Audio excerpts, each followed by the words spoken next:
जय शिवराय.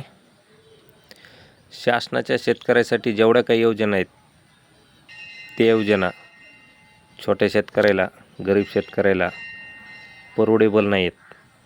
त्याचं कारण आहे, प्रत्येक योजनेला अगोदर पैसा लागतो आणि तो छोट्या सामान्य शेतकऱ्याकडं, कर्जबारी शेतकऱ्याकडं नसतो. या योजनेचा लाभ जे भांडवलदार शेतकरी आहेत त्यांनाच जास्त मिळतो. त्यामुळं शेती क्षेत्राकडं जी तरुण पिढीचा उदासीनता आहे किंवा तरुण पिढी शेती क्षेत्राकडं जी वळत नाही, त्याचं हे एक कारण असू शकतं.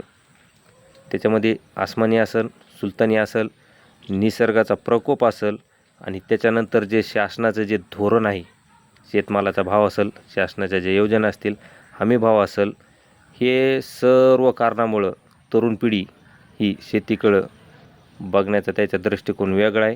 ती जास्त वळणं झाली आणि आपला देश हा जवळपास 70-80% हा शेतीवर आधारित आहे. कृषीप्रधान देश आहे. याकडं सगळ्या शासन असेल, अधिकारी असेल, प्रशासन असेल, यांनी लक्ष देणं गरजेचं आहे. प्रत्येक योजना शासनाने तयार केलेली असती, पण त्या योजनेचा लाभ सामान्य कर्जबाजारी आणि छोट्या शेतकऱ्यांना दुर्मिळ मिळतो. आणि शासनाची एक योजना अशी असती की पाहिजे असतं कमी पण द्यावं लागतं जास्त. मग त्यामुळं काय होईल की शेतीकडे बघण्याचा दृष्टिकोन बदलत चालला आहे आणि त्यामुळं बेकारी जास्त वाढायली. ह्या सगळ्या गोष्टीचा विचार कृषीतज्ञ असतील, अभ्यासक असतील, ह्या सगळ्या लोकांनी बसून करायला पाहिजे आणि त्याच्यावर काहीतरी अशी ठोस उपाययोजना काढायला पाहिजे.